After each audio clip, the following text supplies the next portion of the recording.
Hi, Howard.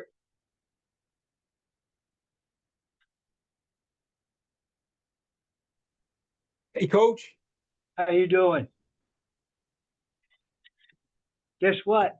I get to introduce you tonight. What an honor. Yeah, for me.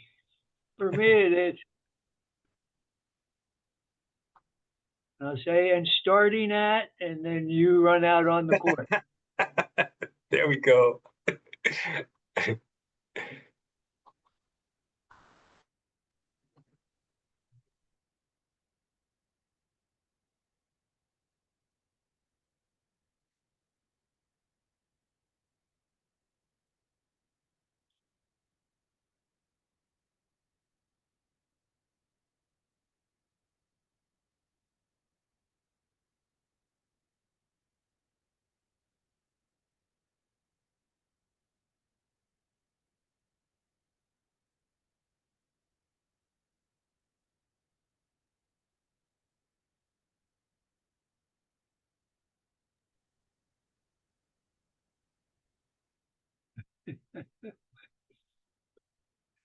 Uh,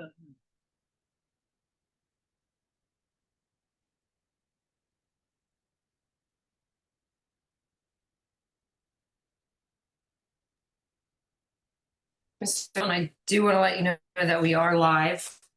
And we will be ready whenever you are. I can't see anybody, but I think we have there. Okay. I think we have almost everybody here.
Mr. Hilton, whenever you want to call the meeting to order, I think we're ready to go.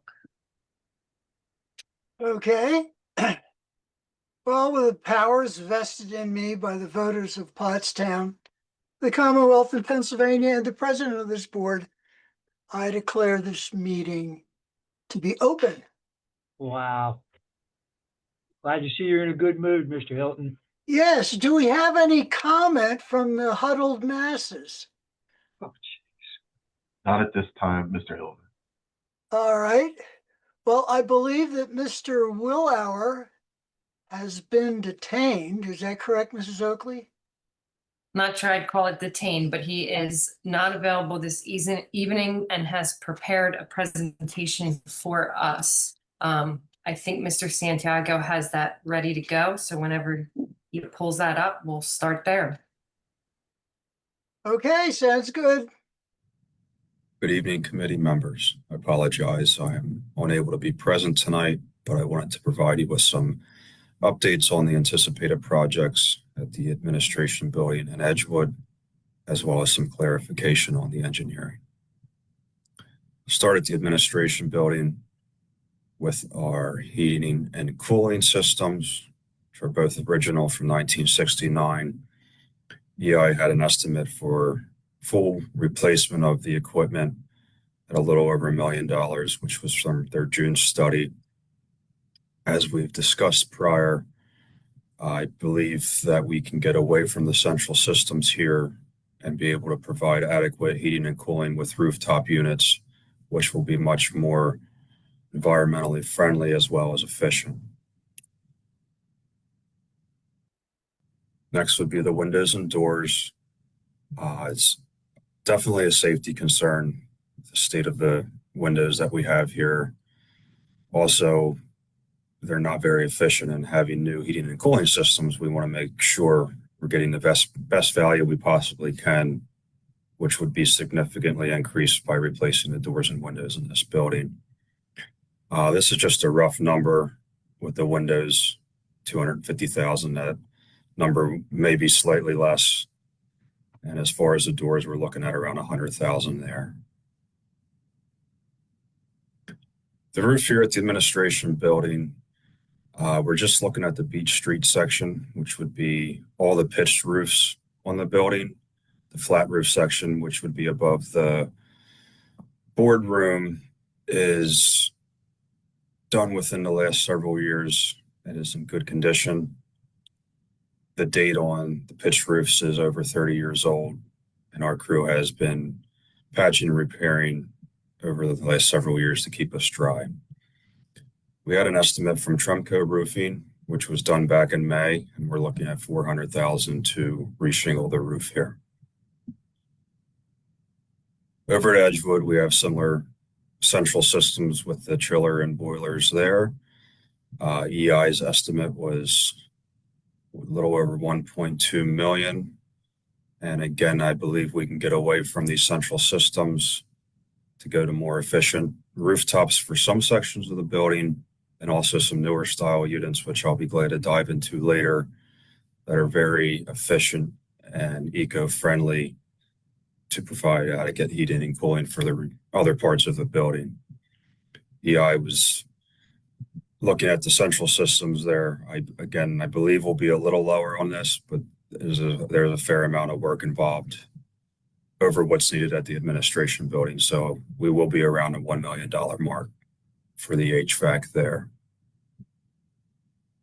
The windows and doors at Edgewood, this is an example down one of the main hallways of some plexiglass panels, which is the entire length of the hall.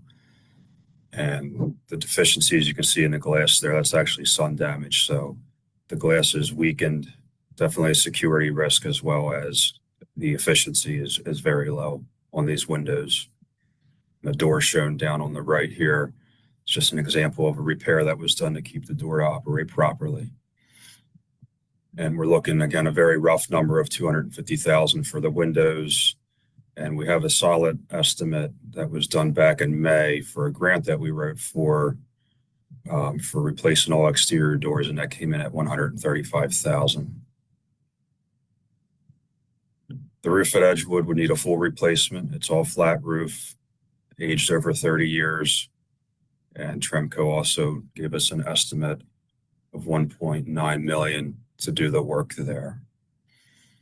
Another thing why the roof is definitely needed here, in order to put any new HVAC units, we need to have a fresh roof on there to meet requirements by the HVAC companies. They will not install new equipment on an old roof like this. So just an overview, the administration building with all the upgrades that we're looking at about $1.75 million total. In Edgewood, we're looking at around $3.5 million.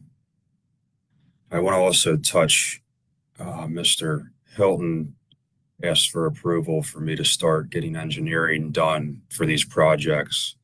We want to clarify that this does come at a cost.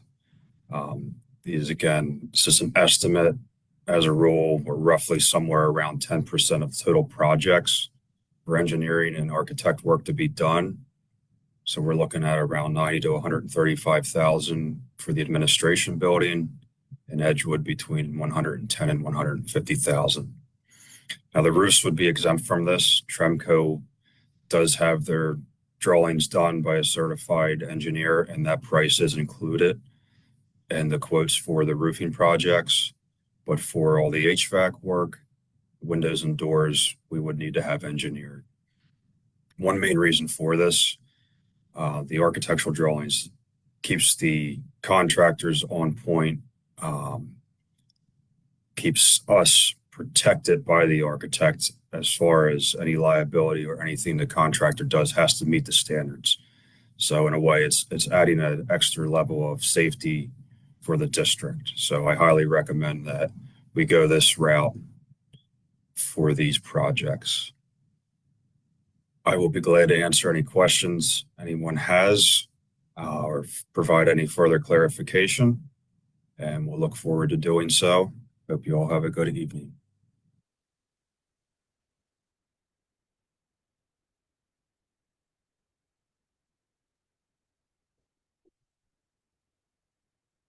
I guess I'll first start to see if anybody has any questions, and I'm happy to attempt to answer them, or if not, I can bring them back to Dan and we can, I'll relay any ideas or thoughts that this committee has. And then if there's none, I'll kind of add on to a little bit of like a timetable and next steps and help guide where we want, if we want, and where we want to go next. I don't have a question, but I do have a comment. I'd like to point out to board members, the last estimate we had for doing work by EI Architects, which was in February, they estimated that doing all the work that Dan has just described at the administration building was going to cost nearly $3 million. So this is way below EI's estimate. And likewise, they estimated that the work at Edgewood Elementary School, all the work that Dan has described, was going to be $6.8 million. And once again, this is way below EI's architects. So rare good news when it comes to construction in a school district. Do you want to handle that, Maureen, or should I? Kurt, you want to talk to Maureen? Yeah, quick question, Marie. How are we paying for this just as it is now, the 1.3 and the 3 million? So I think in the approach that we took with getting some independent updated quotes and numbers, I think we would decide what components we want to do. And we're not going to make this one big construction package. Sorry, somebody has feedback. I don't know if can you hear me okay? Probably me. That's okay. So I think we were going to try to look at it like component based. So, and that's where I was going to, go next with this conversation was, I think the first thing that we need to look at is the roofs, and we need to look at, do we want to do the roof, full roof, repairs or whatever you call full roof replacement for the administration in Edgewood. And if we do, we can kind of walk through and decide how we want to procure that. Because that's kind of a standalone thing. Just what I wanted to ask, Maureen, has this been budgeted for this year? So or are we looking to take this out of capital projects? So we do have about $800,000 in the budget for this year. And that's kind of where we are with planning for our summer projects for next year. So that's part of this conversation. I would say some of it could definitely be taken out of capital projects, being that it would probably get split between this budget year and next budget year. We could budget the whole thing for next year. We have a little bit of flexibility there, hoping that we'll see some funding come through. But again, I'm not even going to broach that subject because we don't have a budget passed at this point. So to say like we're going to get more school improvement grant funds come through, I don't even want to go there. But obviously, if that comes too, we'll utilize that. Okay. I just wanted to say real quick, I think we need a firm envelope budget like we did previously, and we don't go above it. Okay. If we say 800,000 this year, next year we say 850,000, and that's it. And if we say, oh, this roof costs 1.3 million, then I guess we do it in patches, just like we do at the high school. I want a firm number, and we don't go above it, just like we did when we had to raise taxes in previous budgets. Okay. I don't want to be touching into big capital projects. I want to be touching into fund balances because we're going to be touching fund balances as it is. So this is like step one in, we hard and firm on what our budgets are for each individual thing. And this is the first one because it's one of the big ones. And if it comes down to transportation costs later, if it comes down to food budgets, everything has to have, I believe, a firm, hard number that we work off of, and we only go above in the most dire of situations. That's just how I feel. Okay. I thought I saw Mrs. Spence, but I do see Mrs. Johnson, so. Yeah, I'm kind of curious, actually, Kurt, are you saying you don't want to dip into the capital funds for anything, or are you just kind of generally saying you want to be firm on our numbers? I when want we to be firm on an envelope number. And back in the day, when we said $675,000, we spent $675,000, not $676,000. We planned on that number every year in our budget. And if one year if we had to break a roof project over 2 years at $600,000 a year, then that's what we do. Okay, we don't spend 1.2 million in 1 year when we budget ourselves for 800,000. And no, I don't want to touch capital projects very much because I don't want to touch any fund balance very much. Where we stand at right now, no, I really don't want to touch anything, to be truthfully honest with you. Understood. I just wanted to, because I had been assuming we were going to at least, well, assuming isn't probably the right word. I'd been thinking that the way I would lean would be to dip into some level of capital funds because I think of this as being what they're there for. But Kurt, to your point, we're in a more tenuous situation as we look at future budgets and our expenses. So I hear you. The question I was going to ask was, I agree with Mr. Hilton. Like, this is less than I think the estimates we have been looking at. Do we know why? Because if you're looking at it, depends on it comes down to the procurement of how you're going to do this. So when you lump some of what the estimates, which I believe is what they put together for us, was like, if you're going to do this entire building, if you're going to do it at once, if you're going to try to have the architect and engineer draw the whole thing up and they're going to do the whole bid, and some of the work can be done more like a component. Like Dan talked to us last month about the units for the HVAC that are in that same area of the admin building, which is like the flat roof, the section that didn't need to be done. And just working with the HVAC, commercial HVAC and company, who's a CoStar's vendor, and getting the pricing through CoStar. So that does help, rather than having an engineer design the project, it going to public bid, like that does help offset some of those costs.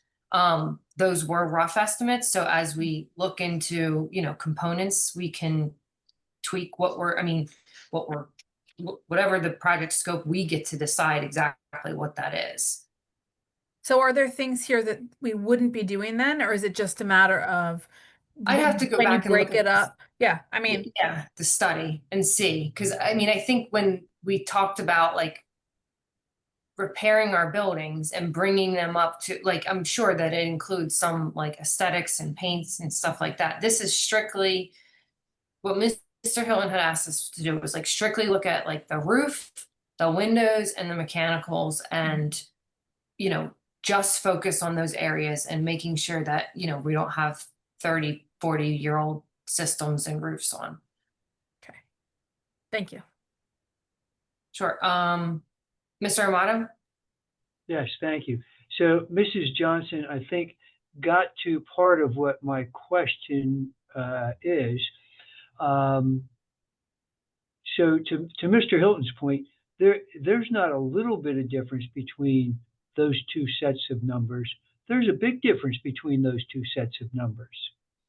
And am I to understand, Mrs. Oakley, that you are explaining that big difference as it relates to the components of how we approach the project? Some of it, yes. I think we would need to talk more to Dan about, what he used to put into his estimates. Like, I know he got some hard estimates from the door company. I know we had a full roofing proposal come through, a cooperative purchasing agreement. that we can talk a little bit more about if the committee desires to. Yeah, but we're not talking about a few $1,000s or $10,000 or $100,000. We're talking about, sounded like over $1 million. I'd have to go back and look. I don't have it in front of me. I apologize. Yeah, I mean, that's a pretty wide difference. So listening to what part of your explanation as it relates to what you refer to as components, does that relate at all to what Mr. Heidel was suggesting about we cap how much money we are going to spend in a year's time? Do those two things, is there some compatibility between those two concepts or not? Sure. I mean, you can always decide what component you want to do in that year's budget. And, the issue becomes, I mean, some things like, like a plumbing project, an HVAC project might entail plumbing. So, you might not be able to break that up into a smaller, something that fits into that particular budget at that moment. So some of it, yes, and some of it, no. Again, I think even before the last budget awakening that we had, being responsible about how we go about projects, I think should be standard operating procedure, and I'm not suggesting that it hasn't been, but I do think Mr. Heidel presents a concept that we have used before, and I believe we have used successfully before. Mm-hmm. Thank you. Thank you. I do see Mrs. Spence now. Good evening, thank you. My question is, how real are these estimates? Like, how real are the numbers? Because an estimate now and then the actual number in the future, and in the future could be days later, because of different conditions and circumstances can change wildly. So how, like, are these real estimates, numbers that have a expired date on it? This is good until XYZ date, or is this just, from what I heard, and my hearing is not the best these days, but from what I heard, he sounded like he was doing a percentage of something, and that might have been just for the engineering. But just knowing construction, I never trust an estimate for it to be actual number unless it's linked with, yes, this is a guarantee, I'll hold this rate for X amount of days.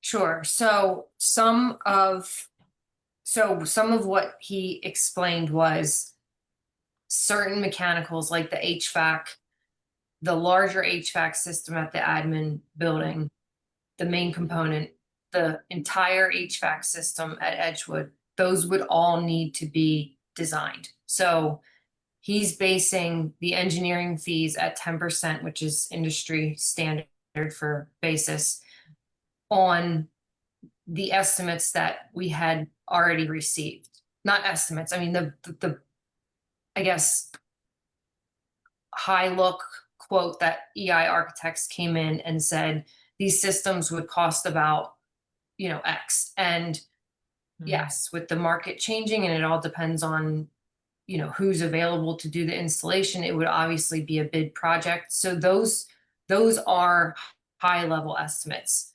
What I can say is he had dug a little bit deeper, and he worked with a commercial HVAC for the 2 units that are needed at the admin building that he talked about last month, and they were roughly $29,000 a piece. So those are realistic, real time. Now, I'm sure if we wait 4, 5, 6 months, like, they can change. But if we were to go under contract, that's what the cost of that would be. As far as the roofing goes, we worked with, Tremco has a cooperative purchasing agreement. They're construction services company, which the cooperative purchasing is the state allowable mechanism for us to do purchasing that doesn't have to go through the engineering process and to the public bid. They handle all of that. They are vetted at the state level. The Central Susquehanna Intermediate Unit actually handles the whole Keystone purchasing network for school districts in the state, and they've been awarded this contract. So we worked with them to get more realistic numbers. They actually got up on the roofs, they got underneath the materials to see what they were working with so that they could give us a more realistic number, today's price of what it would be to do these two roofs. I can have that company come and speak more about the roofing and their process of what they would need to do to give us a hard formal number. If we're interested, that was kind of where I wanted to go next with this committee, was if we were to look at a system or a component of the project to do first, it would likely be the roof, because like at Edgewood, you can't do any HVAC because the HVAC's on the roof and nobody's going to touch that. So I guess we were trying to maybe formulate a timeline for summer projects for next year. And again, talk about budget and how we're going to pay for that and what mechanism we do want to use to do procurement. So that's kind of where we are. Like, if we call somebody in to give us an actual formal proposal, then that will be the number. But we've already vetted this with some of the companies who we would call in to do that formal proposal, so that we know that this is a more realistic number in today's dollar, and giving us the time of like, yes, you could get this done by, July 2025, or you're not even getting close to getting it done till July 2026. So that's kind of where the work that we've done thus far. And the name of that company is Tremco, you said? So Tremco has, they're affiliated with a construction services company, which is Weatherproofing Technologies, Inc. Okay. And they have the contract with KPN, which is just like a CoStarz. So I don't know if you remember, but when we did the unit ventilators at the high school, we did like a different approach. So sometimes we will have O&S, they'll do our drawings, they'll give us an estimate, they'll design the whole project, HVAC, whatever it is, the roof, whatever we ask them to do. Then they'll do the public bid, they'll control the pre-construction meetings, they'll do the public bid, they'll do the documents, they'll verify everything to make sure, we have bonds and everything else that needs to be, per procurement code is done. They'll do that for us. We did kind of a hybrid when we did HVAC at the high school, because we had O&S design and draw some of, the unit ventilators, because they were like 22 individual HVAC units in the classrooms. But then we actually did the purchasing through CoStarz.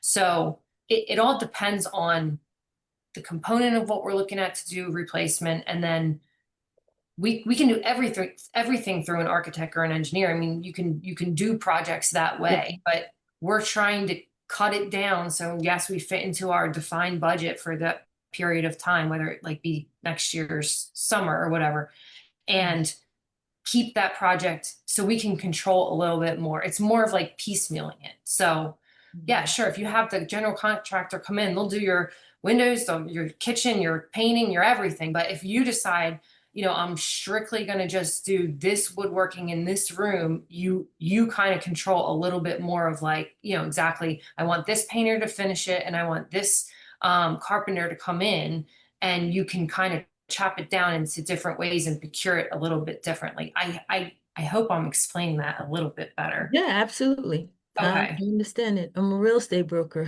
Yeah. We work with Yeah. this kind of stuff all day long. I know. So So- there's a lot of ways you can do it, but I think hearing what the committee had, brought back to us as far as requests and timelines for next summer, and the admin in Edgewood being, priority buildings because they probably have some of the oldest components in them.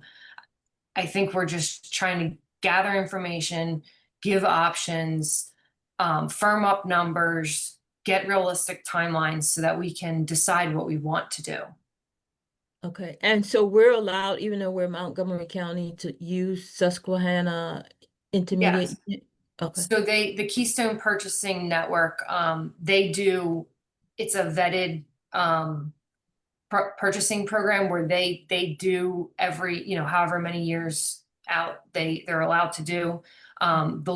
They'll take bids from all, like, just say for this roofing, for instance, like they'll take bids from all the roofing contractors that want to be in this purchasing network, and then they will select only the ones that fit, that are follow the rules, that have all of the credentials, the best pricing. So they've already done like the competitive side of it. So that's why we can procure through only certain things you can procure that way. But they still pay prevailing wage. Like, there's still state laws that they have to follow, but it's already been vetted. So we don't have to do the front end bid, documents, go to public bid, do the advertising, all of that stuff, which is time and money.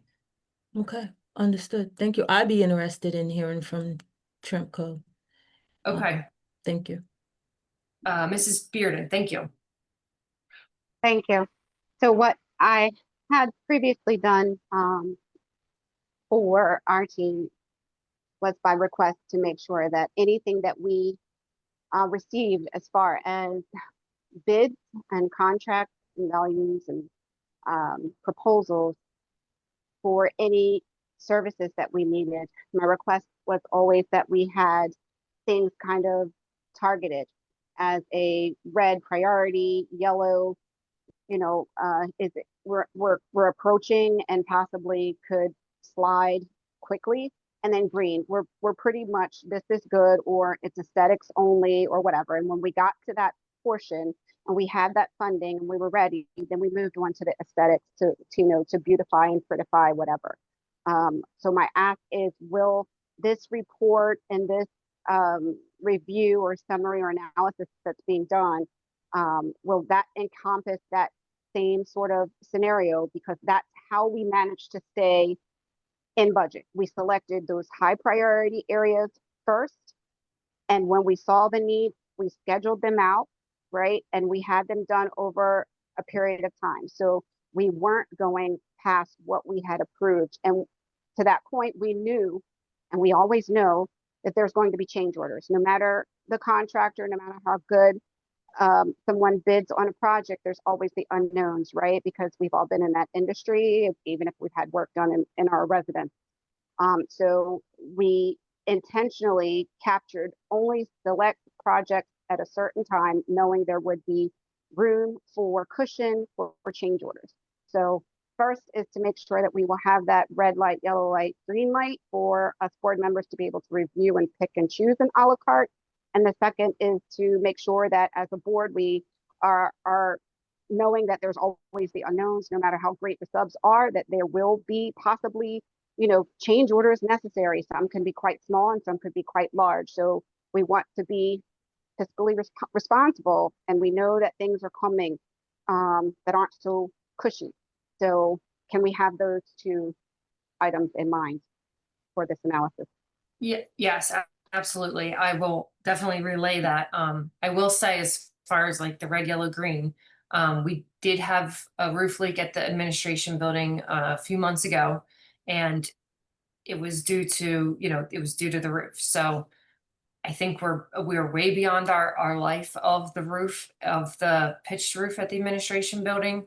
And we had to actually move some equipment and stuff that we had downstairs because it flooded. So I think we're there on that piece, but I'll make sure that they do prioritize the report and the study so that it highlights that, so that we can see. Part of the purchasing procurement through that fashion with using the cooperative purchasing, they will say that there's no contractor initiated change orders, but like you said, Katina, I mean, there's always a caveat. Like, in the case of a roof, I think that I would feel with more confidence, they can kind of see what they're working with. But in the case of like underground electrical, as you know, a few years back, we did the chiller at the high school and there was conduit that's underground. So until they dig out the old unit, they can't see that. I spoke with them today about Edgewood, and they had already gotten up and did some of the, studies of looking at, I guess, the components that are underneath. And they felt they had no concerns at all about the base layer of our roof. So again, I'll let them come speak more to you about that, but they go in, they aren't going to make an estimate where, they're going to come back and double the price. They're going to make sure they're going to provide you guys with those assurances ahead of time, to make sure that they don't have those kinds of surprises.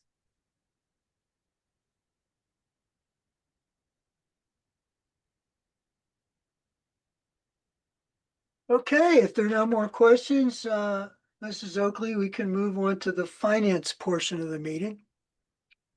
Okay, and I have a pretty brief agenda for this month. I do have 2 contracts. One we already spoke about, which was Precision HR. They do sub-custodial work. The contract wasn't ready for last month, so it's ready now. So that will go on for your consideration. The second contract is a MOU with the Berks IU. So this is for Title I services. And if we have a student who attends even a non-pub in Berks County, we have to provide a portion of our funds go towards title services for just even if one student attends. So that's why we have one with Berks. We hadn't had a student attend a school in Berks in the past, but we do now. So that would be on also for your consideration. Annually, we have the settlement of the per capita tax and the occupational tax. So at the end of the year, any taxes that had not been collected on time are turned over and deemed delinquent. So basically it is exonerating me as the substitute tax collector from those uncollected balances, which will be deemed delinquent and collected, still collected, but now with penalty and fees. Lastly, we have the PSBA officer elections. Mrs. Kancianik spoke a little bit at the last board meeting. That will be on. I don't believe anybody's opposed on the slate of candidates. We did have the information for each candidate and we passed that around, but if anybody else needs a copy or would like a copy, I'm happy to push that out. I did want to bring up one thing because I wanted to circle back to the budget last year and a question I believe, Mr. Heidel, you had brought up about earned income taxes. So I did do a little research and I wanted to share with you my findings. Let me see if you can see. Can you see that one page? It says earned income taxes increase. Yeah. Okay. And I'll share this out to the committee. So in my research, oh, sorry, what did I just do? Get rid of that. Okay, sorry. Can you still see it? Oh, okay. I must have just made the group bigger and cut my screen off.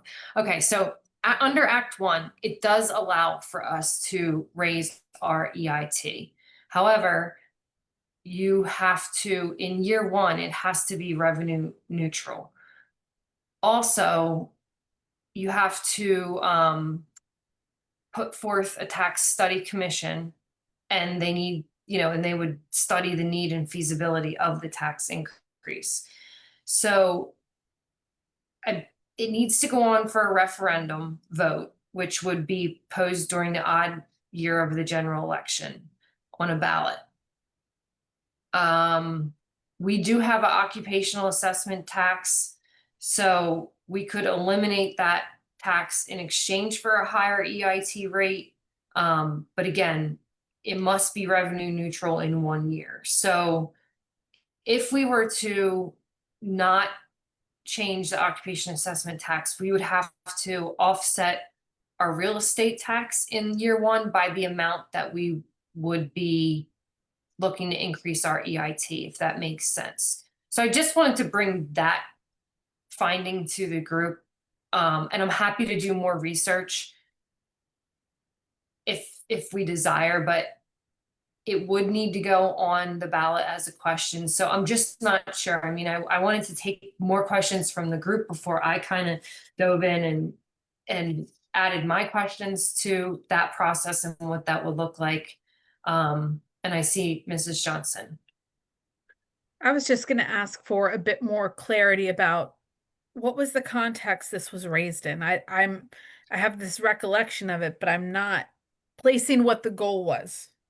So, and I think Mr. Heidel, you were the one who had posed the question, I think, during the budget. So I think we were just looking at another Yeah. avenue For revenue? increasing Right, for revenue. raising Yeah. revenue. So like right now your local income tax burden is 1%, split Mhm. 0.5% to the borough, 0.5% to Right. us.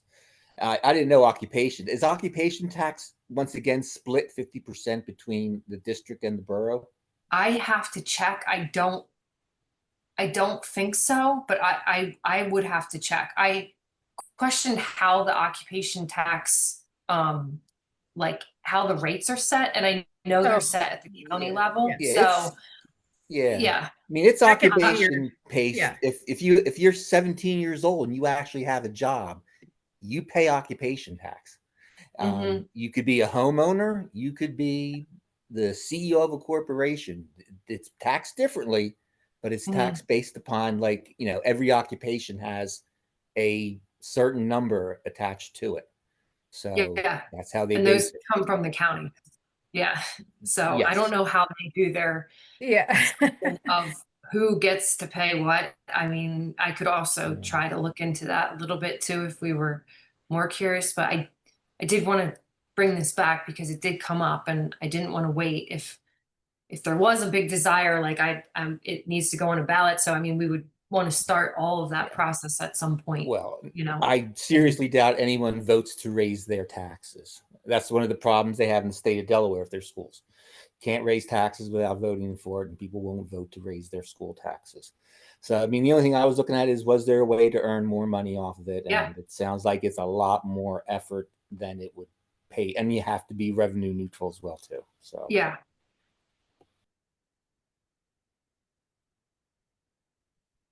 Okay. All right. I don't have any more questions, so I will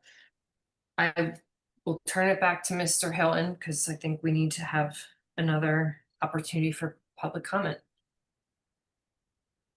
Well, that's correct. So do we have any public comment? Not at this time, Mr. Hilton. Then I will announce that the next committee meeting of Facilities Finance is October 9th and adjourn the meeting. Thank you. And I will begin my meeting with a far less formal opening than you had in yours, Mr. Hilton.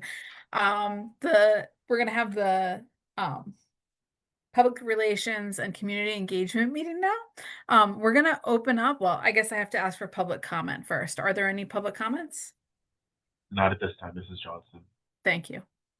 And the first thing on the agenda after that is we're going to have a presentation tonight, but before the presentation, I'm going to ask Mr. Armato if he would give an introduction to our guest, Mr. Howard Brown. Thank you very much. It is a privilege for me to be able to announce our speaker, our presenter, who is a graduate of Pottstown High School, who exemplifies some of the things that we talk about every day when we say, prepare each student for success at every level. This young man was an academic success, an athletic success, a business success, and now I'm introducing Howard Brown, who is presently the Senior Program Officer for School and Community Development for the Pottstown Regional Community Foundation. And I will say it is an absolute honor to be able to announce him. Thank you. Thank you so much, Coach. I really appreciate that. That incredible introduction. and I didn't even have to try to arm wrestle you for that. And in all honesty, I probably would have lost that anyway. But I'm really happy to join everyone tonight. See so many familiar faces, and I just want to thank you for all the work that you do. Before I get into some of the work that the foundation does in the community, I want to ask for the opportunity to share. Just share my screen. Ah, I believe Sure. it is. yeah, it looks like it's working. Okay. All right. Just gonna back up here a little bit. Yeah. Okay. Let's go for it. So a little bit more about me, of course. As everyone knows, I am a Pottstown native, really proud of that. Wear it as a badge of honor. And my journey did include playing basketball at Pottstown. We won the first basketball state championship, some of the best times of my life. Then I played Villanova and professionally overseas. But my heart has always remained in the community. And for 20 years, even while I was playing, I would come back. We were able to stand up with the Howard Brown Athletic Scholarship Fund, which has supported Pottstown grads, mostly first generation college bound student athletes for about 20 years. It's administered by the Foundation for Pottstown Education with direction by the Pottstown School District Guidance Department. And they do a tremendous job identifying our recipients each year. Also serve on a number of local boards, so the Tri-County Community Network, Valley Forge Tourism and Convention Board, and the Force Minority Business Network, all of which align with my commitment to regional development and equity. And today you can find me coaching basketball, not playing, also listening to audiobooks while I ride my bike. And pictured down here on the bottom right, that's me defending my Intercontinental Double Dutch Championship in the category for people 6'5" and above that wear size 16 shoe. So if that's you, just let me know, and I'm happy to put my title on the line at an upcoming Play Streets event. So the Pottstown Regional Community Foundation recently rebranded as we look to expand our mission. So just what does that mean? Our rebranding does consistently, keep us very much in alignment with our historic priorities.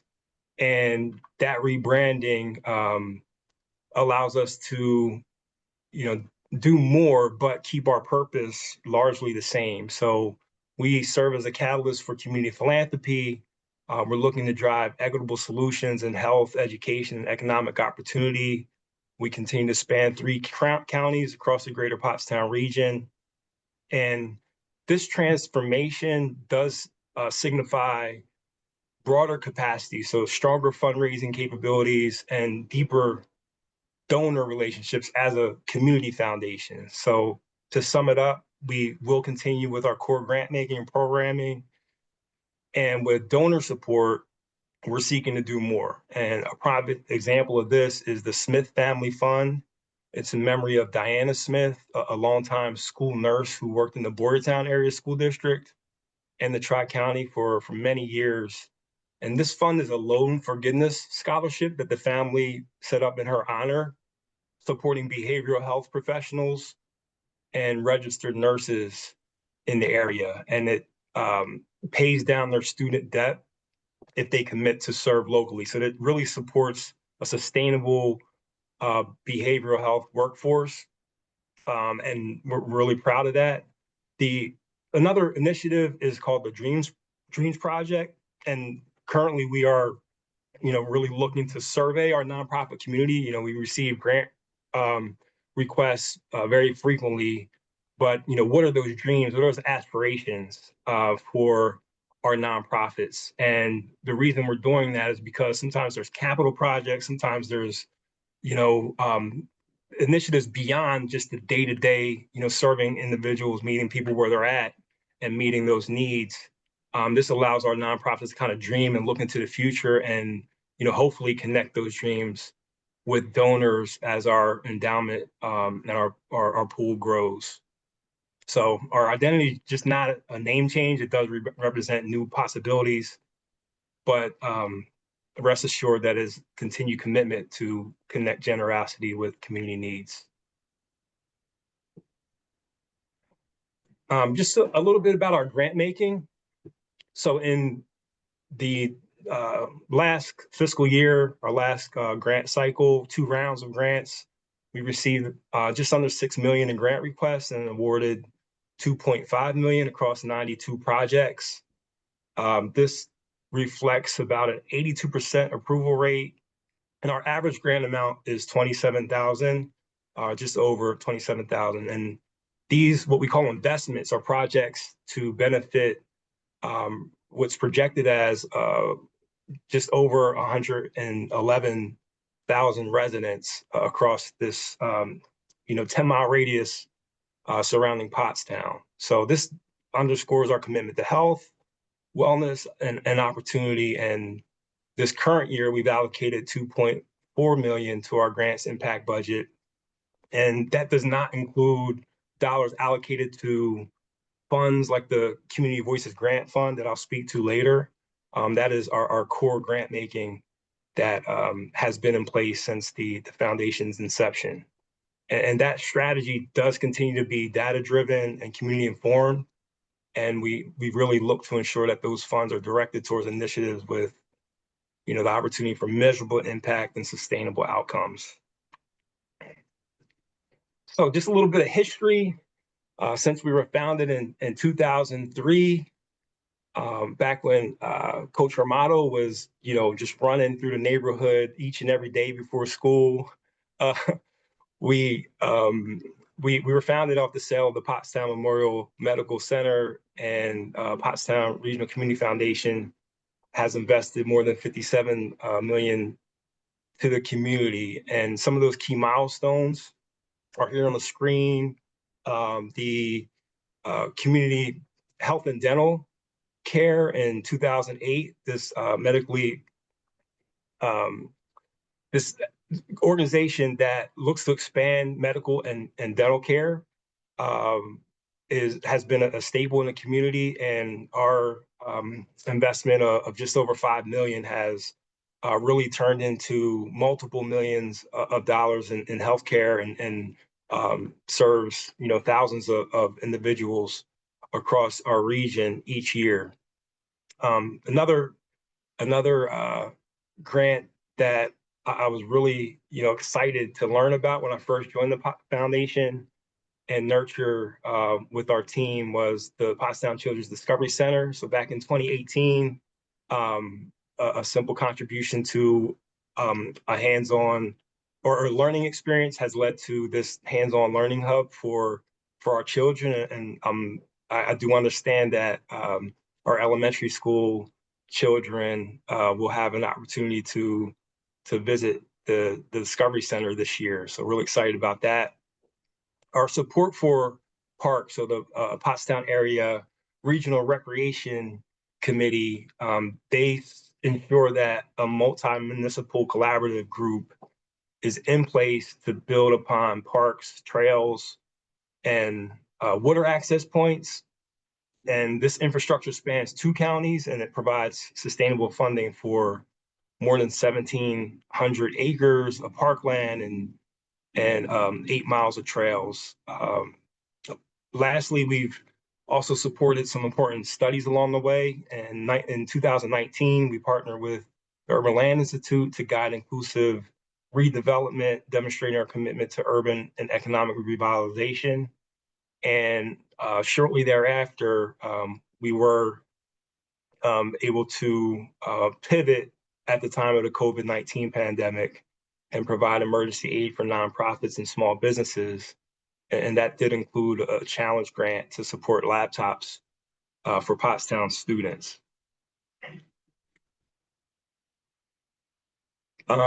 So as you can see, our history does show a commitment to building healthy communities. And one of the most impactful ways we live out that mission is with our longstanding partnership with the Pottstown School District.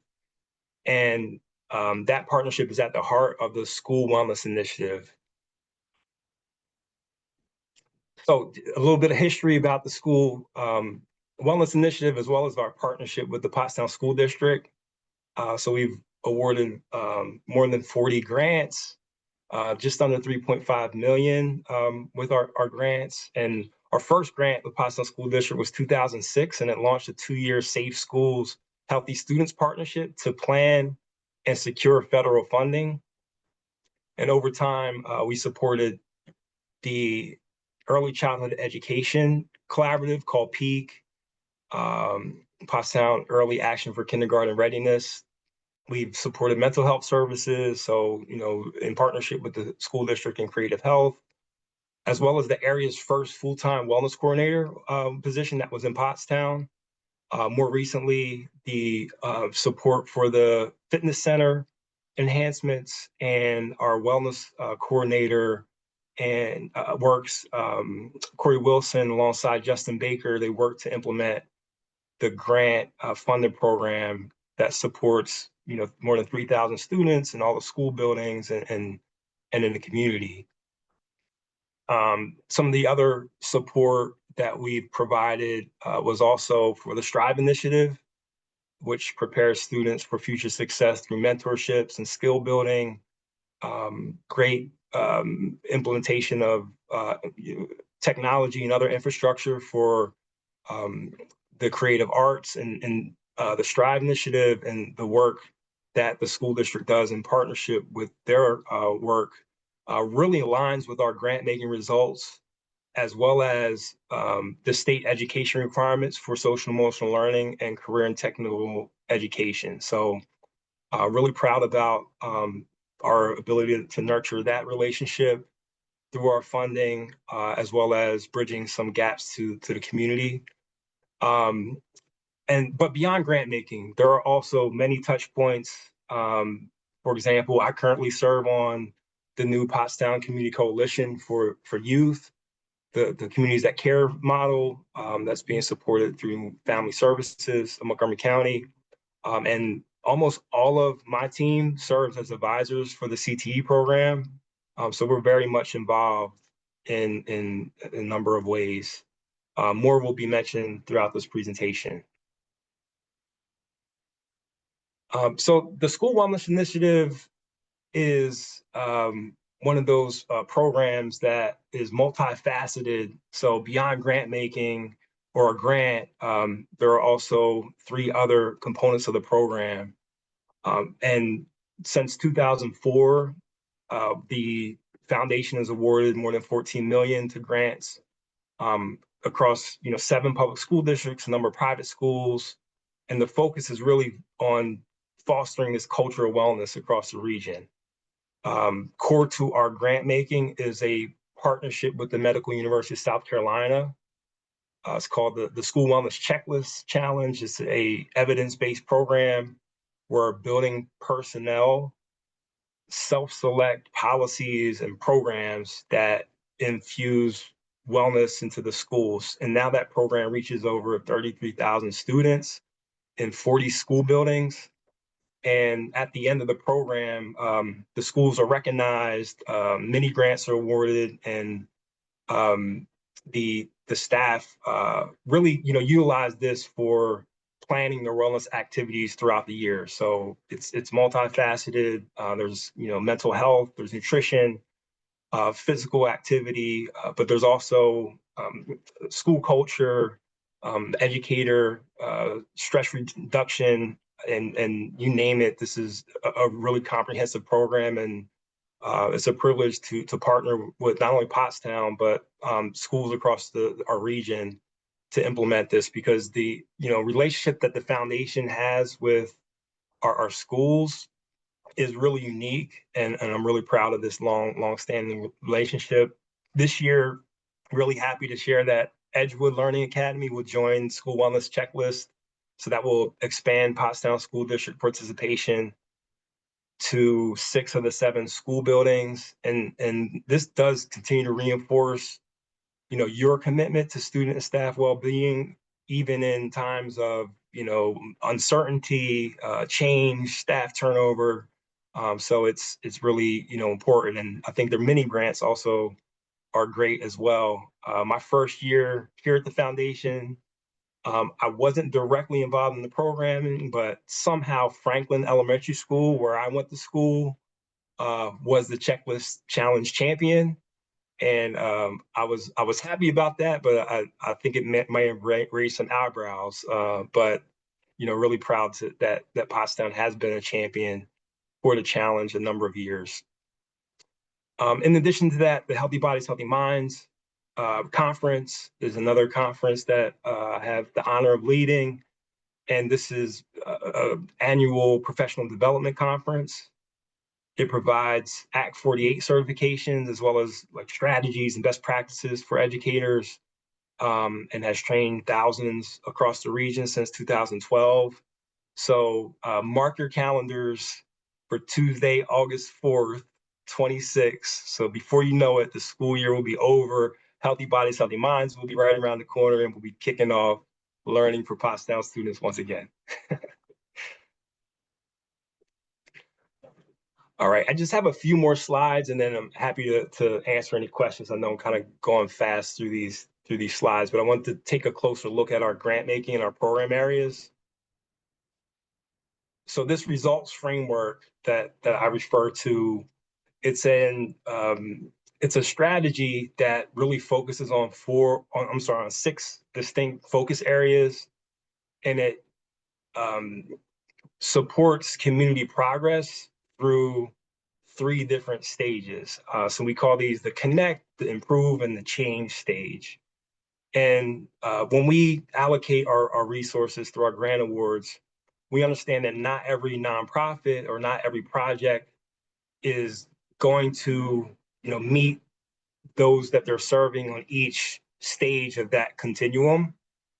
But we identify and provide a list of proposed like outputs and outcomes that we do ask and seek alignment with among our grantees. And this helps us, prioritize investments, especially when, there are times of change or just, challenges that we know are research-based. That's through conversations, focus groups, as well as some of the data. And just wanted to share an example. So, in the connect phase, an organization may be working with a resident that is seeking to be supported in an area of job readiness. So they take a workshop or they sign up for, training, and that's the connect phase. So at the improve phase, maybe another organization is providing support for individuals to have access to internships. So, maybe youth are taking those internships, pre-apprenticeships. Maybe another group like MAID will be supporting youth to obtain certifications. And then, in the improve phase, that's when an organization like a Pottstown Works may be working with someone to obtain employment and sustain that employment. And they specialize in removing barriers to, sustain that job and support their family to be more self-sufficient. So that's the change phase. So all 6 of our program areas have those priority lists of metrics that are, research-based, and they do seek to align our funding with the support of, needed services in the community. So those grants could be for not only programs, but also capacity building. So, things like strategic or other development planning, as well as systems change. So this is, a great opportunity. Our smallest amount of funding goes towards systems change, but this is like structural reform, community collaboratives, and policy transformation.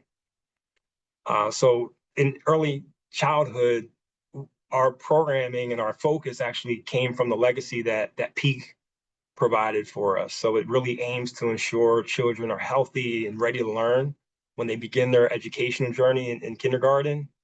And, you know, in schools in K through 12, that's the School Wellness Initiative. So the grants will support, those schools that are, really committed to all the components of that initiative.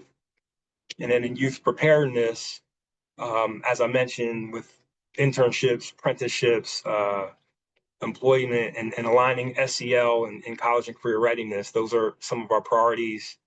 I talked a little bit about built environment, all of our parks and those systems. So that those grants, really enhance trails, recreational spaces like community centers, and then overall accessibility to active living spaces. And then lastly, this program area, health equity, it actually was refined recently. So it looks to address food insecurity, as well as upward economic mobility through home ownership. And then it also looks to advance civic engagement. So, learning about being involved in our democracy and moving and promoting policy reform. All right, so that was a mouthful, just a little bit of our impact. So the early childhood education, that not only looks to ensure youth are ready, but also supports expecting mothers. So, through screenings and maternal health supports, almost 100 children were served in this past year in a particular program, and that or across 3 agencies, and 37 expecting mothers were supported. There does remain to be an opportunity to grow this early childhood education grant making component. We really are interested in learning how our early childhood providers are measuring their measuring the way in which they're providing that support to ensure children are ready to learn. And then just as we were, looking at some of the photos, this is a picture of the Boardtown Community Park. And that park has been supported by the foundation for a number of years. You can see here, a member of council is just talking a little bit about the park. It includes baseball fields, a playground, pickleball courts, and other amenities. A walking trail goes around the playground. There's disc golf, and there's also a community pool. And, so in addition to that park, recently a Limerick Park has been supported. So, just our grant making is wide reaching. Lastly, through the CCLU, Central Cultural Centro de Latinos Unidos, we supported 238 youth and 41 special education students that received mentorship and learned, about advocacy and some of those work in internships that were paid. So really excited about CCLU's growth and focus in those areas. I'm gonna stop there. There's some other things I could share, but just want to talk a little bit more about advocacy. So we're really blessed to have Myra Forrest serving as our education advocate.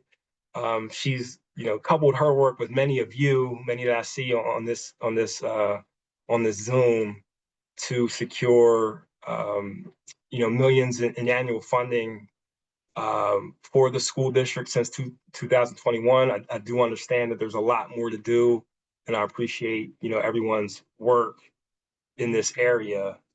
As we continue to look to support advocacy, we, utilize some of the data and our research to build cases that just, look to support equitable funding across Pennsylvania as well as, locally.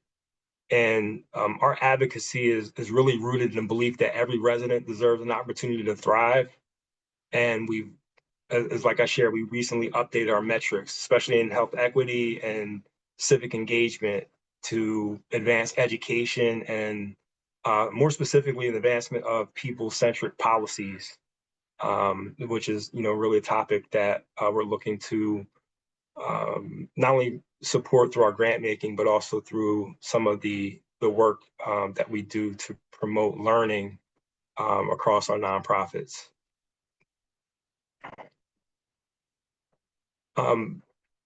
So community research, it has been at the heart of the foundation strategy since 2004. We've conducted a number of community health needs assessments, and these assessments truly inform not only our priorities, but also help our nonprofits justify their grant requests and focus their work. So the current utilization of this data does help to ensure that our strategies are responsive, helps us kind of measure our effectiveness over time, and it has evolved over time as well. So our first 3 community health needs assessments were more regional, that expand across our 3 counties and our entire service area. Our most recent community health needs assessment took more of a local and really hyper local approach, and it really focused on Pottstown and 6 census tracts where there were higher levels of poverty as well as people of color, and that data has truly grounded a lot of the new priorities that I'll be sharing in our next slide. And just to talk about that, it is really clear that Pottstown, while I believe it's the center of the universe, its size does not allow it to kind of show up on the in the system-wide, besides the census, in the system-wide measures that really dig deeper into some of the barriers and challenges. So in order to tell the story of Pottstown, this community in one of the wealthiest counties in the country, it does really require us to go deeper. Even at the county level, when we share some of the workforce data, they're not aware of some of the hyper local challenges that individuals are having. And being here and equipped with this data, the foundation as well as our nonprofit partners can make their cases for resources and partnership. So these initiatives, I talked a little bit about the Community Voices Grant Fund. This supports a resident-led grant-making strategy. And in 2023, 9 projects were awarded. The foundation allocated about $100,000, and it really, worked with community residents who took the survey and raised their hand to say, "Hey, I'd like to, learn a little bit more about grant making." They, were trained. They talked about their data because it is their data, and made some decisions as to where they wanted the funding to go. And we are, launching our second iteration of that in 2026, and I'm really, really excited about that. Another project that we've been working on is called Thriving Communities Pottstown. This focuses on equitable transit-oriented development. So it stemmed from this potential of the, reinstatement of passenger rail and, the potential opportunities as well as challenges that increased development could have. And whether the train comes back or not, Schuylkill River Passenger Rail Authority says potentially 2029, but whether it comes back or not, development is on the rise in Pottstown. And those that have participated in learning about ETOD have prioritized, local job creation, real estate affordability for current residents and business owners. And pictured on the left here is a rendering of what's called the district, the sports entertainment district, that was recommended by consultants from the U.S. Department of Transportation. This was a charge for those that were a part of the Thriving Communities Initiative Borough of Pottstown was a recipient, but also the foundation and Montgomery County Planning Commission. We were really charged to think, forward about how how the downtown and the surrounding area could be enhanced to drive economic development. And the consultants came into Pottstown and over a course of a number of days conducted some interviews and produced this rendering. So just sharing this because it's another opportunity to dream, allow groups to envision what the future could look like and talk about projects. And really the foundation's role is to make these projects be discussed in more of this public setting. So how can we envision a district like this enhance food services incubation, right, for resident entrepreneurs? Could it be a place? There's a area here where there's a place for pop-up markets.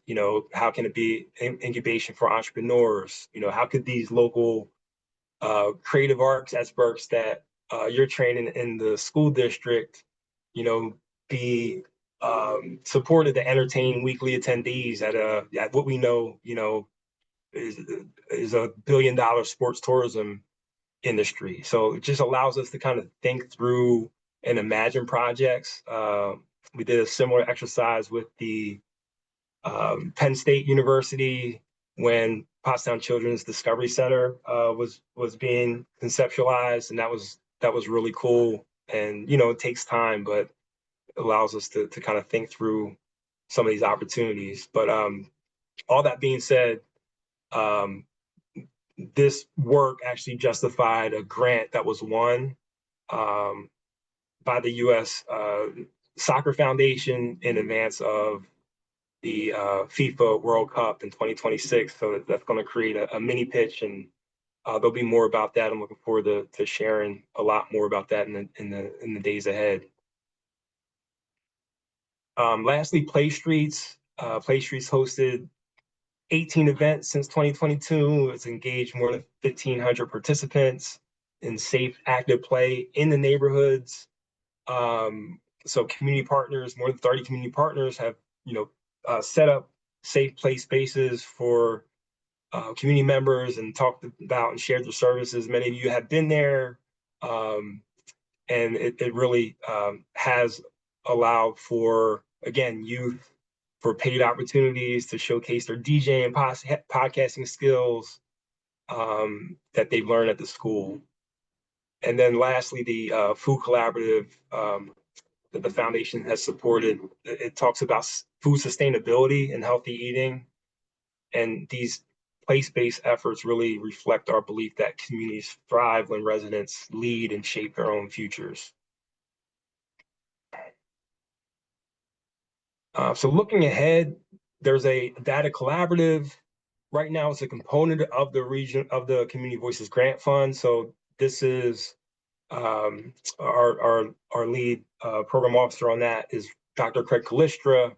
He's working with Montgomery County, the Tower Health, a number of nonprofits to just, as well as the Borough of Pottstown, I believe, a number of organizations were invited just to talk about the data that they use to drive their programming and just, assess their progress. And this is a component of the Community Voices Grant Fund. There are, members of the resident committee that are meeting and talking about this more regional data to kind of take that into consideration when they designate their funding in this next round. Our Workforce Collective Impact Initiative, this has been researched since 2011 with Urban Land Institute, and then in 2023 when we launched our strategic plan, because there had not been any specific actions taken on workforce, my team was charged to ensure that a shared measurement system for employers and workforce service providers is in place to boost communication, enhance career pathways, and then just amplify this collective story of Pottstown residents and even the nonprofits that are working in that space. So that's really new. There are memorandum of understanding being, formed right now for commitments to that program. Terry Baller contributed, in our focus groups, leading up to the point where we're at now, and the community college is one of the first partners that signed on. So we're really excited about that. Again, another way to kind of look really hyper focused at Pottstown and ensure there is there's life sustaining jobs, available for our residents. And then lastly, the school has been working and supporting the project for civil rights. So local professor, Dr. Matthew Washington, or locally born and raised Dr. Washington, he's working to coordinate multimedia platforms as well as presentations and conversations with students about civil rights in Pottstown.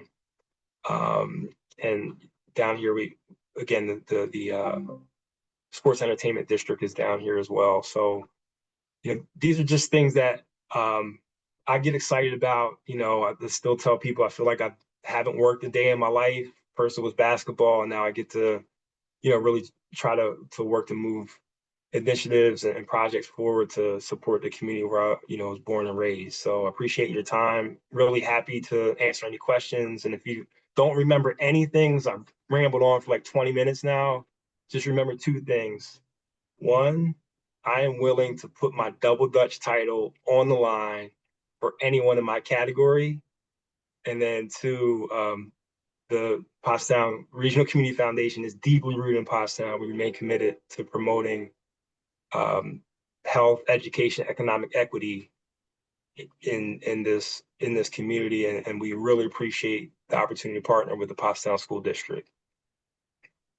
Thank you. That was great and very, I would say very comprehensive, but like you spoke about so many different projects.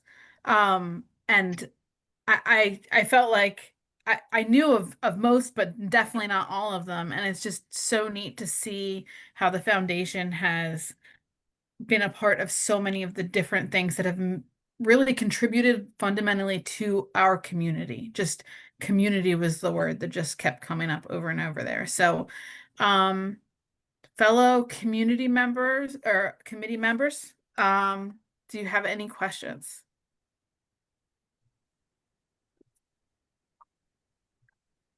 Or board members? I have one, but I wanted to unmute and I couldn't get my No, I get it. hand up thing. I don't really have a question. Well, I do have a question. So first of all, thank you for doing all of this. I mean, I had no idea. I knew some, like Mrs. Johnson, but I didn't know it was you kind of have spread out everywhere, and I didn't realize that. But my question is, somewhere along the line, it seemed like there was grants for small businesses. Is that correct? Did I hear that correct, or is it just nonprofits? The one time that we prioritized funding to go directly to small businesses was at the time of COVID, the small business relief. While it is not in our funding priorities to fund for-profit organizations, some of the work we have done there has supported the group PAID, so Pottstown Area Economic Development, and grants, to sometimes to the chamber. So to nonprofits, we are able to support small businesses. But that's a great question. It's a great example of, while our core grant making has not focused on that, this move towards a community foundation can, unlock some opportunities to do more of that. And it's very much needed. Thank you. Mrs. Bearden. So, like others have said, it's so wonderful, to have you presenting, and thank you, Mrs. Johnson, for managing to get him back and rescheduled, being so busy. But love the amount of resources that you have and the partnerships that you have in order to bridge gaps. I heard, like Mrs. Johnson mentioned, you know, all that kept processing for me was that you're not, you know, not just for students, not just for this community, not just for that community, not just for this organization, not just for this foundation, right? Even with expectant mothers, and the need there to tie in across the focus areas with, you know, ergonomics and our environment and our health and our students, you know, educational impact, supporting parents. It's really astonishing, to be honest. And so proud, as the rest of our community is, to have another Pottstown Trojan able to provide such information, such support, lead such, you know, organizations and structures that help and touch so many people. And also, tú habla español muy buen. Muy bien. So I will just ask what you find, you know, coming out of town, being a Trojan, you know, traveling abroad, living abroad, coming back, being focused in our area as well as coaching and neighboring areas, still go Trojan. But what you find to be the most challenging, but also the most rewarding from your positions that you've held, past and current. Wow, that's a great question. My mind immediately went to the challenge just being recognizing so much, you know, potential that is unlocked in the Pottstown community, but needing to just understand that change takes time, as well as, you know, some of the barriers that you know, those we serve are facing, are real, and there's, you know, ways beyond my support and my team support that would need to be put into place to remove those barriers. And you know, I tell some of our newer staff all the time that it's kind of like an onion. It just kind of continues to unwind, and you kind of continue to learn about the region, regionally, and then hyper locally.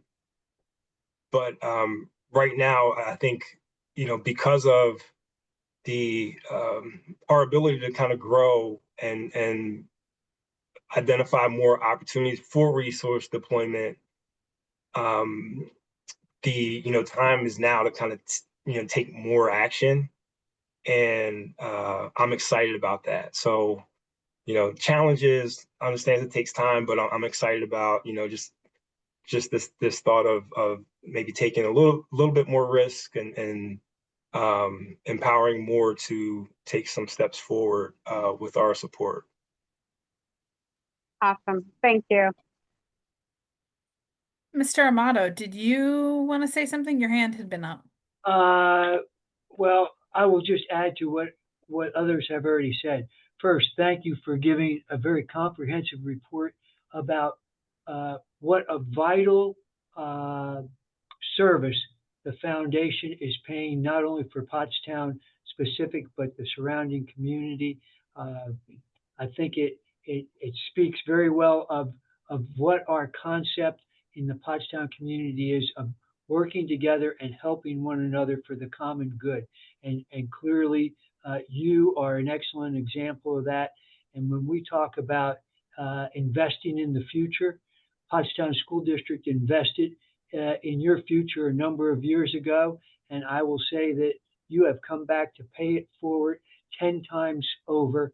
And I really appreciate it. And everybody knows I like to say, look for reasons to say proud to be from Pottstown, and Howard Brown clearly is a reason why I get to say proud to be from Pottstown. So thank you very much. I Very good. appreciate that, Coach. I just respond to that. I'm proud of Yeah. you as well, and I'm thankful for that support and that encouragement. One of the things that I do continue to see is I'm just kind of like the lucky one that was able to navigate some things. I was born a little taller, had some athletic ability, and two great parents and a great family to guide me along the way. But there are so many gems in our community, both here in Pottstown and in the region, but also outside the region that want to support and want to get involved. So just kind of coming back to Miss Bearden's question, one of the things that I see and also understand is one of these opportunities that we can unlock through this community foundation initiative is there are dreams, there are aspirations, there are like ideas, and sometimes those ideas just stay that and need support to manifest into something that is actually like fundable and that can translate into either an investment or an endowment initiative. And if I would say one thing that I've learned recently is, resources do need to be deployed to help cultivate those ideas into, real shovel-ready, fundable projects. So the same way that, I was learning about some of the challenges that are being experienced now, even with the school district and some of the systems like that. That's one thing, and of course, you know how to document that, you know how to talk to it. A lot of our nonprofits and even entrepreneurs don't know how to do that and drive those decisions not only for themselves but also for investors. So the more we can, unlock that potential, I think the sky's the limit. Yeah, I think that last phrase says so much, just to unlock that potential, whether you're talking about nonprofits or potential nonprofits or just individuals and families who want to figure out how to like take the next steps. I feel like that is what you guys are doing over there, and that is awesome to see. Miss Kancianik. Yeah, I just had two more quick points. One is I was going to say, I think your double Dutch title is safe. There's not a lot of 6'5", size 16 or whatever it was. The criteria is a little limited there. But my second point or my second thing was, when did the name formally change for the foundation? Because I hadn't heard that. Sorry if that's the touchy subject, but No, it was July 4th. We we marched in the July 4th celebration, and then shortly after there was billboards and a press release. But yeah, it was very recently, and that's one of the things, being a foundation who really has prioritized trying to stay in the background and empower others to take lead and take credit is something that, being a community foundation that wants donor support and more recognition, or just be more public facing with our initiatives. That's the challenge we're trying to navigate right now. Mhm. So I appreciate this opportunity to talk about our work, and please let me know if there are any other venues that myself or a member of our team can bring this information forward. That's great. Just to kind of wrap up, I have two things. One, Dr. Myra Forrest is amazing. So thank you for mentioning her and all of the education advocacy and for your support on that, because that has been a meaningful part of, I know certainly the advocacy group that I'm involved with, but also just the acknowledgement that the inequitable funding harms our community and it needs to be addressed. And that's not just some like political activist thing. It's like affecting the community in a way that at the time, Health and Wellness Foundation would say, like, this is impacting this, like this needs to be addressed for the wellness of our community. That has been that's been really meaningful. At least it certainly has to me. So thank you. The other question, just to wrap it up, I know you do those small grants, those mini grants. there's various opportunities for community members. If somebody is watching this and they're thinking, I've got an idea, or I'd like to be considered for this, or, you know, whether it's a nonprofit or an individual, where do they go to find out information and to take the next steps? Yeah, they would go on our website. There's a space dedicated to new concepts, and this process that we have in place will allow someone to just kind of walk through where the idea came from, and what they believe could be accomplished, and is it urgent, is it something that they're looking to plan, and that is kind of like a precursor to our application, and that prompts a nudge on behalf of myself or a member of the team to review it, assess it, give some feedback, and have a conversation.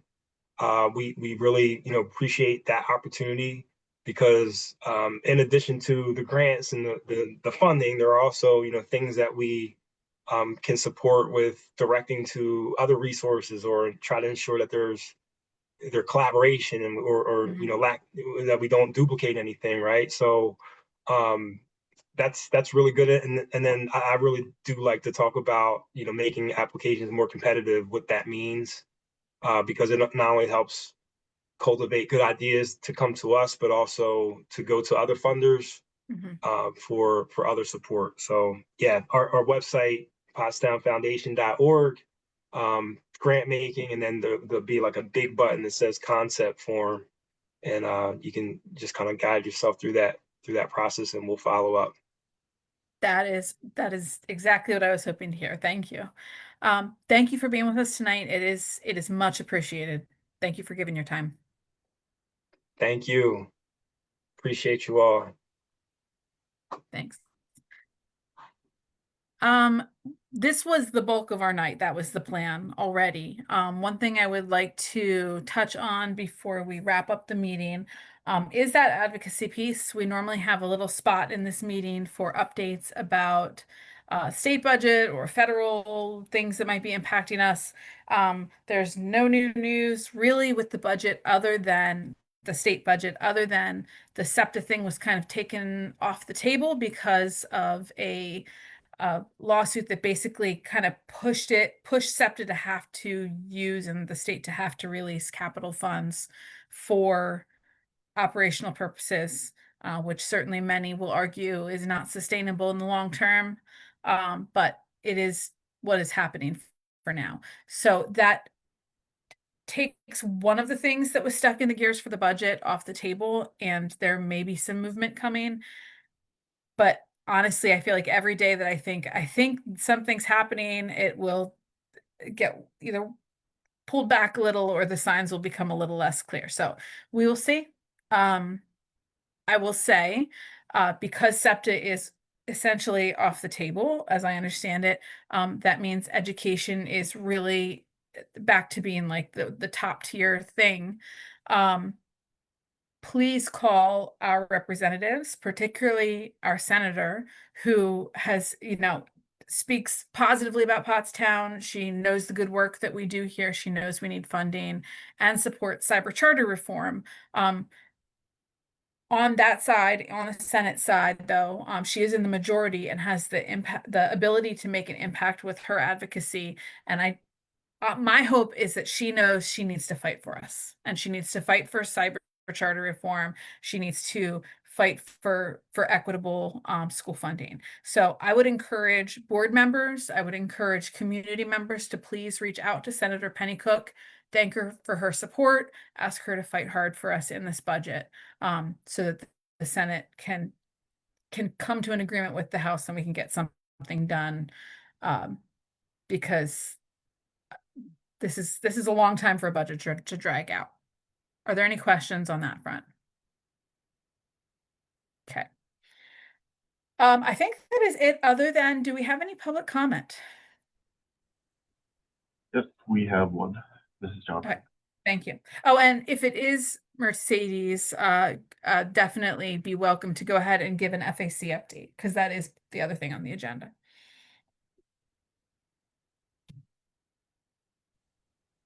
Good evening, everyone. Mercedes Jackson, East High Street, Pottstown, PA. So I'll just do a quick FAC update. So I just want to put our email out there again for any new families or people in our school district. They can send us an email at Family Advisory Committee 2019@gmail.com. And so, the FAC is a group of parents. We volunteer our time. We took on to do a 2-year contract, and that was over 10 years ago. So it is definitely a group of parents who know the importance of having a group of committed people supporting our kids and standing in the gap with the school district and administrators. So everybody is on the same board with helping our kids be successful. And I have been, and I don't know if everybody of other FAC members have been experiencing it, but out in the community, there are families and kids saying, the talent show, and, and they're recruiting people and coming up and asking, can they do this and can they do that? So I just want to say that was a big deal. And That's they're awesome. already looking forward to it and talking about it and planning for this year's talent show. Again, we're going to make sure that every other we're doing things in the community. So a lot of people can get out and get to meet, other parents and families that your children are going to, school with. It makes a difference whenever you can build that village, especially for people who are coming from single parents. And in this generation, we have a lot of grandparents raising children, which that should not be the case, but it is what it is. So we want to be able to just, support each and every parent out there or caregiver the best that we can. And just being our authentic selves and sharing our own experiences as being parents as well. And now switching hats from FAC to myself as a community member. I know that I've come in here plenty of times and have spoken about, having a box in charity. And I can understand that the liability behind that. But with our motto, introducing Mr. Howard Brown, it made me think of wrestling. So maybe we can have a wrestling charity match, and that's less aggressive for the district. That'd be great because, with these middle schoolers wanting to fight all the time, we can divert that negative energy into something positive, and maybe we can get some good wrestlers out of that. Okay. And also teaching some self-control and, talk things out, because you know what, there are plenty of times people tick me off too. You want to knock them out, but after that, the problem is still there, so you have to talk it out. So that's my suggestion. I would like to see people getting these kids in events and sports so they can get tired out and actually have something to look up to and not be so angry. I know that when they find something to get involved with, it just helps them, be set more on a positive path. So also athletics.